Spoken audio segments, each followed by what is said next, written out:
Hi everyone, നിങ്ങളെല്ലാവരും ജർമ്മനിലേക്ക് പോകാൻ നിൽക്കുന്നവരാണ് എങ്കിൽ നിങ്ങൾ തീർച്ചയായിട്ടും കാണേണ്ട ഒരു വീഡിയോ ആണ്. റോം അക്കാദമിയുടെ ഫൗണ്ടറും 10 വർഷമായി ജർമ്മനിയിൽ MBA ഗ്രാജുവേറ്റും ജർമ്മനി സിറ്റിസണുള്ള ടിറ്റോസോട് നമുക്ക് ജർമ്മനിയിലെ വിശേഷം ചോദിച്ചറിയാം. ഇപ്പോഴത്തെ ട്രെൻഡാണ് പ്ലസ് 2 കഴിഞ്ഞാൽ ജർമ്മനി കുറെ പേര് ജർമ്മനിലേക്ക് പോകാൻ ശ്രമിക്കുന്നുണ്ട്. എന്തുകൊണ്ടാണ് ഇത്രയധികം സ്റ്റുഡൻസ് ജർമ്മനിലേക്ക് പോകാൻ ശ്രമിക്കുന്നത്? യൂറോപ്പിലെ തന്നെ സ്ട്രോങ്സ്റ്റ് ഇക്കോണമിയാണ് ജർമ്മനി. ഇപ്പോൾ ഹൗസ് ബിൽഡിംഗ് ആണെങ്കിലും പബ്ലിക് യൂണിവേഴ്സിറ്റി ആണെങ്കിലും അവർ പ്രൊവൈഡ് ചെയ്യുന്ന ട്യൂഷൻ ഫ്രീ എഡ്യൂക്കേഷൻ ആണ് കൂടുതൽ കുട്ടികളെയും ഇതിലേക്ക് അട്രാക്ട് ചെയ്യുന്നത്.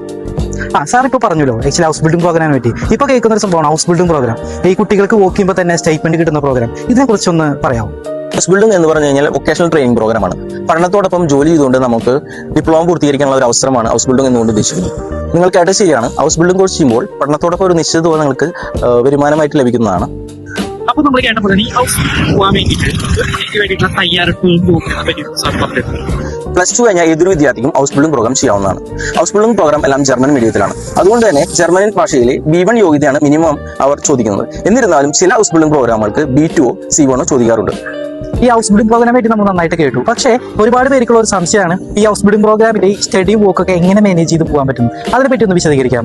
വൊക്കേഷണൽ സ്കൂളിലെ ടൈം ഷെഡ്യൂൾ എന്ന് പറയുന്നത് വീക്കിലി 1 ഡേയ്സോ 2 ഡേയ്സോ ക്ലാസ്സോ ദെൻ ബാക്കിയുള്ള ദിവസങ്ങളിൽ ജോലിയായിരിക്കും. ചില സ്ഥലങ്ങളിൽ 1 വീക്ക് ക്ലാസ് 1 വീക്ക് വർക്ക് എന്ന രീതിയിലായിരിക്കും. എന്നാൽ ചില സ്കൂളുകളിലാണെങ്കിൽ 1 മന്ത് ക്ലാസ് അടുത്ത മന്ത് വർക്ക്, ഇങ്ങനെ പല ഷെഡ്യൂളായിരിക്കും. പലവർക്കുള്ള ഒരു സംശയമാണ് ഈ ഹൗസ് ബിൽഡിംഗിലേക്ക് പോകാൻ ഒരുപാട് ബുദ്ധിമുട്ടുകളുണ്ടോ?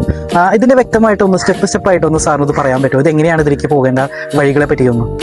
ഹൗസ് ബിൽഡിംഗ് ചെയ്യാൻ ഉദ്ദേശിക്കുന്ന ഓർഗനൈസേഷനിൽ നിന്ന് ഓഫർ ലെറ്റർ കിട്ടുക എന്നുള്ളതാണ് ഏറ്റവും പ്രധാനപ്പെട്ട കാര്യം. ഓഫർ ലെറ്റർ കിട്ടിയാൽ ഉടനെ തന്നെ നമുക്ക് വിസ പ്രോസസിംഗ് സ്റ്റാർട്ട് ചെയ്യാവുന്നതാണ്. B1 B2 കഴിഞ്ഞ ഏത് വിദ്യാർത്ഥികൾക്കും ഓഫർ ലെറ്റർ ഉണ്ടെങ്കിൽ വിസ പ്രോസസിംഗ് VFS മുഖേനയോ എംബസി മുഖേനയോ ചെയ്യാവുന്നതാണ്. ഇപ്പോൾ ഒരുപാട് പേർക്കുള്ള സംശയമാണ് ഈ ഹൗസ് ബിൽഡിംഗ് കഴിഞ്ഞ് കഴിഞ്ഞാലുള്ള ജോലി സാധ്യതകളെ പറ്റി. ഈ ഹൗസ് ബിൽഡിംഗ് പൂർത്തീകരിച്ച ഒരു കുട്ടിക്ക് അവിടെ ജോലി കിട്ടാൻ എളുപ്പമാണോ? അതിന്റെ ജോലി സാധ്യതകളെ കുറിച്ചൊന്ന് സാറിന് വിശദീകരിക്കാമോ? ഹൗസ് ബിൽഡിംഗ് വിജയകരമായി പൂർത്തീകരിച്ച ഒരു വിദ്യാർത്ഥിക്ക് സാധാരണഗതിയിൽ ഹൗസ് ബിൽഡിംഗ് ചെയ്ത ഓർഗനൈസേഷനിൽ തന്നെ ജോലി ലഭിക്കാറുണ്ട്. എന്നിരുന്നാലും നിങ്ങൾക്ക് വേറൊരു സിറ്റിയിലോട്ട് മാറണമെങ്കിലോ വേറെ ജോലി സ്ഥലത്തേക്ക് മാറണമെങ്കിലോ യാതൊരു തടസ്സമില്ല. ഇതേപോലെ എല്ലാ സ്റ്റുഡൻസിനോട് സംശയമാണ് ഈ യൂണിവേഴ്സിറ്റി സ്റ്റഡിയും അതുപോലെ ഹൗസ് ബിൽഡിംഗും ഒന്നാണോ? ഇത് നമ്മളുടെ വ്യത്യാസം ഒന്ന് പറയാമോ? ഹൗസ് ബിൽഡിംഗും യൂണിവേഴ്സിറ്റി എഡ്യൂക്കേഷനും രണ്ടാണ്. ഹൗസ് ബിൽഡിംഗ് എന്ന് പറഞ്ഞാൽ നമ്മൾ വൊക്കേഷണൽ സ്കൂളിൽ എൻറോൾ ചെയ്യുകയും ജോലിയോടൊപ്പം പഠനം പൂർത്തീകരിക്കുന്ന ഒരു പ്രോഗ്രാമാണ് ഹൗസ് ബിൽഡിംഗ് എന്ന് പറയുന്നത്. എന്നാൽ യൂണിവേഴ്സിറ്റി എഡ്യൂക്കേഷൻ എന്ന് പറഞ്ഞു കഴിഞ്ഞാൽ നമ്മൾ ഇവിടെ യൂണിവേഴ്സിറ്റി പഠിക്കുന്ന പോലെ യൂണിവേഴ്സിറ്റി 3 വർഷത്തെ ഡിഗ്രിയോ 4 വർഷത്തെ ഡിഗ്രിയോ അല്ലെങ്കിൽ 2 വർഷത്തെ മാസ്റ്റേഴ്സോ കംപ്ലീറ്റ് ചെയ്യുന്ന സാധാ ഒരു പ്രോഗ്രാമാണ്. സാർ ഇപ്പോൾ അതേപോലെ തന്നെ ഹൗസ് ബിൽഡിംഗ് സ്റ്റുഡൻസിന് ഒരുപാട് കണ്ടിട്ടുള്ളതും അതിൽ നിന്നുള്ള എക്സ്പീരിയൻസ് ഞങ്ങൾക്ക് വേണ്ടി പറഞ്ഞു തന്നു. അതേപോലെ തന്നെ സാർ അവിടെ മാസ്റ്റേഴ്സ് കഴിഞ്ഞിട്ടുള്ള ഒരു സ്റ്റുഡന്റ് ആണ്. അപ്പോൾ സാറിന് അതിന് പോകാനുള്ള സ്റ്റെപ്പുകളും അവിടുത്തെ ഒരു പഠിക്കുന്ന സമയത്തെ എക്സ്പീരിയൻസ് ഒന്നും കൂടി ഞങ്ങൾക്ക് വിശദീകരിക്കാം. സാധാരണഗതിയിൽ 2 തരം യൂണിവേഴ്സിറ്റിയാണ് ജർമ്മനിയിലുള്ളത്: public university, private university. Public യൂണിവേഴ്സിറ്റിയിലാണ് നമുക്ക് ട്യൂഷൻ ഫ്രീ എഡ്യൂക്കേഷൻ പ്രൊവൈഡ് ചെയ്യുന്നത്. നമുക്ക് ഇംഗ്ലീഷ് മീഡിയത്തിലോ ജർമ്മൻ മീഡിയത്തിലോ ബാച്ചിലേഴ്സോ മാസ്റ്റേഴ്സോ ചെയ്യാവുന്നതാണ്. ഇംഗ്ലീഷ് മീഡിയത്തിലാണ് ചെയ്യാൻ ഉദ്ദേശിക്കുന്നതെങ്കിൽ നമുക്ക് IELTS TOEFL പോലുള്ള സർട്ടിഫിക്കേഷൻ ചെയ്യേണ്ടതായിട്ടുണ്ട്. എന്നാൽ ജർമ്മൻ മീഡിയത്തിലാണ് കോഴ്സ് ചെയ്യുന്നതെങ്കിൽ ജർമ്മൻ ലാംഗ്വേജിന്റെ B2 C1 കോഴ്സ് പാസ്സാവേണ്ടതായിട്ട്. ഇതേപോലെ തന്നെ ഒരുപാട് പേർക്കുള്ള ഒരു സംശയമാണ് ഇപ്പോൾ ജർമ്മനിയിലെ ഹൗസ് ബിൽഡിങ്ങിനും അതുപോലെ തന്നെ സ്റ്റഡിക്ക് പോകുന്ന കുട്ടികൾക്ക് അവിടുത്തെ എക്സ്പെൻസ് എങ്ങനെ മീറ്റ് ചെയ്യാൻ പറ്റുന്നത്, അതിനെ കുറിച്ചൊന്ന് സാറിനൊന്ന് പറഞ്ഞു തരാം. ഹൗസ് ബിൽഡിംഗ് ചെയ്യുന്ന ഒരു വിദ്യാർത്ഥിക്കാണെങ്കിൽ കോസ്റ്റ് ഓഫ് ലിവിനെ കുറിച്ച് വേവലാതിപ്പെടേണ്ട ആവശ്യമില്ല. കാരണം അവർക്ക് സ്ഥിരമായ ഒരു സ്റ്റേറ്റ്മെന്റ് ഉണ്ട്. എന്നാൽ സ്റ്റുഡന്റ് എന്ന ഒരാൾക്ക് പാർട്ട് ടൈം ജോലി ചെയ്യേണ്ടതായിട്ടുണ്ട്. എല്ലാ സിറ്റികളിലും നമുക്ക് പാർട്ട് ടൈം ജോലി കിട്ടാനായിട്ട് എളുപ്പം എന്ന് പറയാൻ പറ്റില്ല. ചില സിറ്റികളിൽ എളുപ്പമായിരിക്കാം, ചില സിറ്റികളിൽ ബുദ്ധിമുട്ടുണ്ടാവും. നമ്മൾ ഒരുപാട് കേൾക്കുന്നതാണ് ജർമ്മനിലേക്ക് വരുമ്പോൾ ജർമ്മൻ ഭാഷ പഠിച്ചിട്ട് വരണം എന്നുള്ളത്. സാറിന് ഓൾറെഡി ജർമ്മൻ സിറ്റിസൺഷിപ്പ് കിട്ടുമ്പോഴും ഈ ജർമ്മൻ ഒരു ഇമ്പോർട്ടന്റ് റോൾ ചെയ്തിട്ടുണ്ട്. അപ്പോൾ ഈ ജർമ്മനിലേക്ക് വരുന്ന കുട്ടികളോട് ഈ ജർമ്മനിലേക്ക് വരുമ്പോൾ ജർമ്മൻ പഠിക്കേണ്ട ഇമ്പോർട്ടൻസിനെ പറ്റി ഒന്ന് പറയാം. ജർമ്മൻ ഭാഷയുടെ ഇമ്പോർട്ടൻസ് എന്ന് പറഞ്ഞു കഴിഞ്ഞാൽ നമ്മൾ സ്റ്റുഡന്റ് ആയിട്ട് അല്ലെങ്കിൽ ഹൗസ് ബിൽഡിങ്ങിന് വേണ്ടി വരുന്ന കാലഘട്ടം മുതലും, അത് മാത്രമല്ല നമ്മൾ പാർട്ട് ടൈം ജോലി നോക്കുമ്പോഴും പിന്നീട് ഫുൾ ടൈം ജോലിക്ക് ശ്രമിക്കുമ്പോഴും പിന്നെ വർഷങ്ങൾക്ക് ശേഷം നമ്മൾ പാസ്പോർട്ടോ PR അപേക്ഷിക്കുമ്പോൾ ഈ എല്ലാ കാലഘട്ടത്തിലും നമുക്ക് ഈ ജർമ്മൻ സർട്ടിഫിക്കേഷൻ ആവശ്യമുണ്ട്. സർട്ടിഫിക്കേഷൻ മാത്രം പോരാ, നമുക്ക് ഭാഷയും നന്നായി അറിയണം.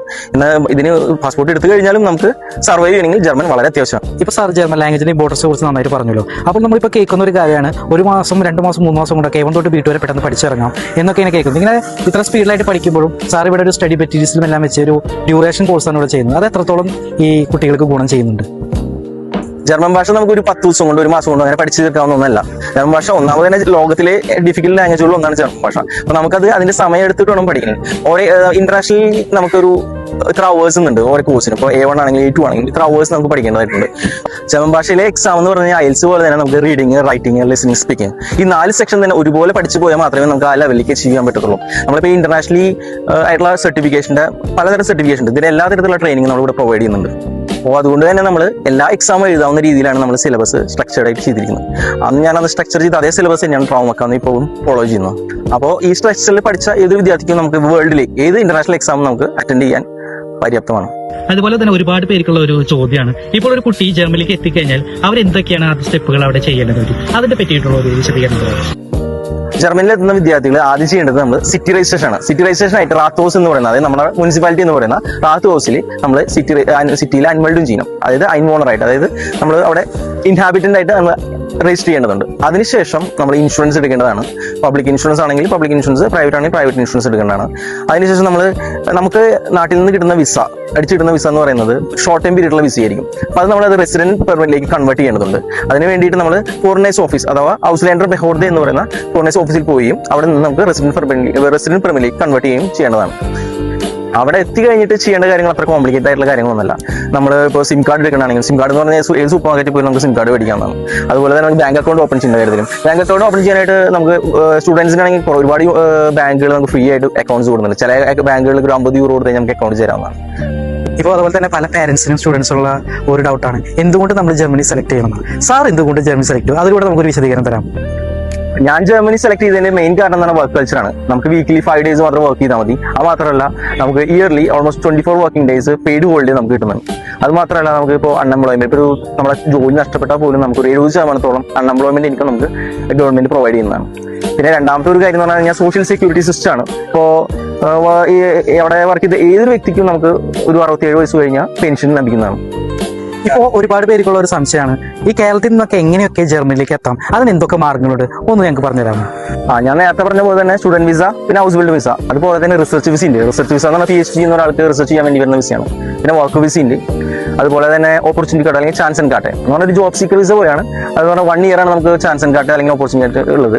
ആ സമയത്ത് നമുക്ക് വേറെ ജോലി ചെയ്യാം, ഈ ജോലി സെർച്ച് ചെയ്യുന്ന സമയത്ത്. പിന്നെ ഒന്നുള്ളത് വളണ്ടിയർ വിസയാണ്. Volunteer visa FSC or FBFT, അതായത് പ്രൈവറ്റ് സോഷ്യൽ യാർ അല്ലെങ്കിൽ ബുണ്ടസ് പ്രൈവറ്റ് എക്സ്പീരിയൻസ്, ഇങ്ങനെയുള്ള വളണ്ടിയർ വിസ ഉണ്ട്. അതുപോലെ തന്നെ ഔപെയർ വിസ ഉണ്ട്.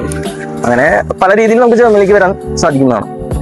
അപ്പോൾ വളരെയധികം നന്ദി ടീച്ചർ, സാറിന്റെ വിലപ്പെട്ട സമയം ഞങ്ങൾക്ക് തന്നതിനും സാറിന്റെ അറിവും എക്സ്പീരിയൻസും ഞങ്ങൾക്ക് ഷെയർ ചെയ്തതിനും. ഇതെല്ലാം ഞാൻ കേരളത്തിലെ സ്റ്റുഡൻസിന് ഉപകാരപ്രദമാകുമെന്ന് വിശ്വസിക്കുന്നു. അപ്പോൾ താങ്ക് യു സോ മച്ച്.